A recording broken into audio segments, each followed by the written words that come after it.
In the meantime, the Vatican is joining the White House, Germany, France, and others around the world condemning a conference in Iran. The people attending the conference are questioning whether the Holocaust actually happened.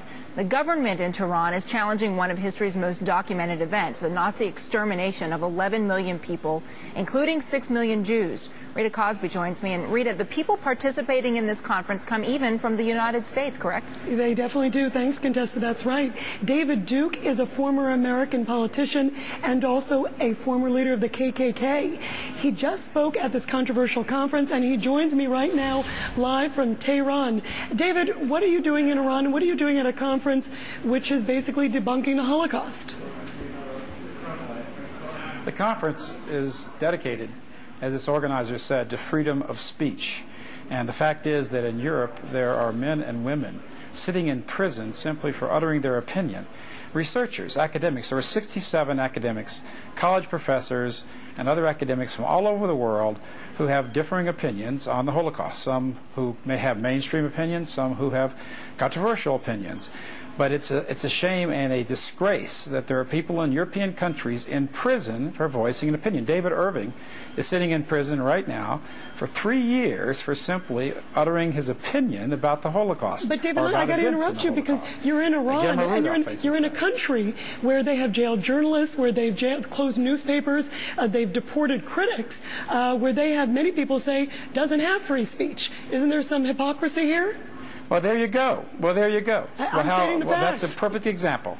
If you're going to condemn Iran for their activities about freedom of speech or other third world countries, why don't you condemn the activities of Europe who are suppressing European people? First, we better be concerned about our own European homelands and our own country. The United States of America sent Germa Rudolph and sent Ernst Zundel to Germany to certain prison simply for having an opinion. These people are nonviolent pacifists, for that matter.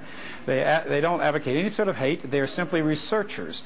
But we don't have freedom of speech right now in Europe, and this conference is about breaking that taboo. And I agree with that conference. Do you believe, then, David, do you believe the Holocaust happened? We should be going to war against Iran. Do you believe the Holocaust happened? Yes or no? Ma'am, I don't think I can actually make a good decision about the Holocaust till I'm allowed to read and hear every point of view. How can we know the truth about any point of view?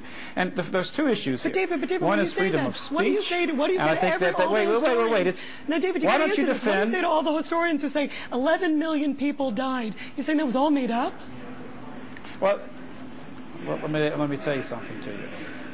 People can say all sorts of things about historical events. The only way to get at the truth, the proper numbers, or any other aspects of any other historical event is to have free debate and free speech. And it's a crime against humanity to put someone into prison for speaking their conscience, for saying what they believe in a legitimate intellectual way. And that's precisely what's going on. That's what you should be concerned about. That's what the American media should be condemning. Not the fact this conference is allowing free speech on this issue.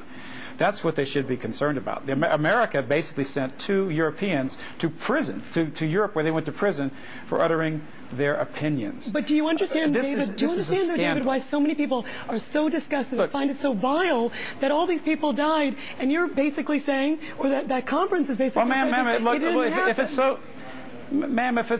if it's so obvious and so self-evident, all the aspects of the official Holocaust story, why then do you have to put people in prison to keep people from hearing their point of view? What do the Holocaust mainstream historians have to cover up? Look, if you want to, people that out there watching can listen to my speech on my website, davidduke.com, and read for themselves my opinions, and they can think about this issue intelligently. And that's how we must think about every issue, is by just going to the source and reading both sides. Let me take you for what your word. If you're talking about free speech, are you going over to the Iranian government now and saying, look, what about these jailed journalists? Why not let journalists in? Why not let free speech? Are you saying the Iranian hostage crisis? Well, I would urge Iran, I would urge any country in the world to free people who are in any way restricted in their actions of freedom of speech. But again, it's like we're talking about the speck in somebody else's eye, and we're not looking at the beam in our own eye. Look, in Europe right now, you can criticize, you can condemn, you can doubt Jesus Christ. But if you doubt, and nothing happens to you, you might get your own weekly TV show. But if you doubt the Holocaust, you go to prison. This is a scandal. The Holocaust is almost a new religion for our times, and I believe the Holocaust is used to advance the Zionist, the extremist Jewish agenda, both in Israel and around the world. But you understand right now, I think they're using it to try to foment a war with Iran. There are people who are not extremists who clearly say it happened. Clearly, 1 million people died. And let me this comment just came in to me, David. Hold on 1 second, David. This comment just came in. The president of Iran just said, just a short time ago, where you are there, said that the Zionist regime will soon be wiped out. Do you understand why that's so offensive to so much of the world?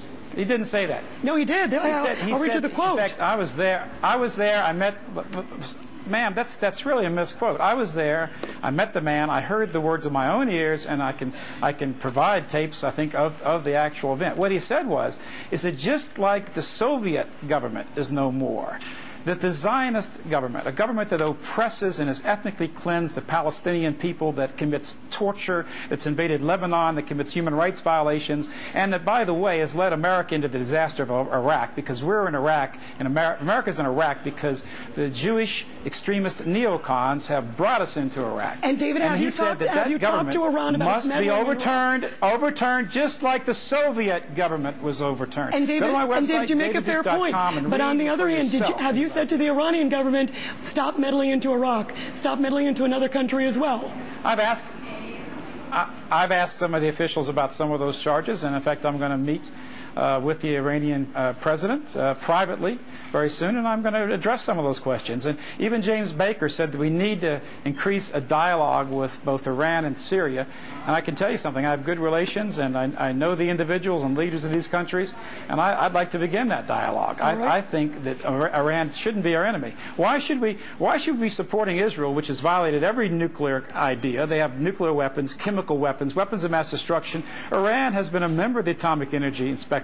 And they've allowed inspections, and yet Israel allows none. We have a double standard because of the Jewish lobby and its power over the American government and much of the American media. I got to interrupt you because time is out, and of course a lot of people would take a lot of issue with that, saying also that Iran, in fact, is also building nuclear weapons. And would take a lot of they can see my facts at davidduke.com. And I do hope you talk to that government there, too. Thank you very much.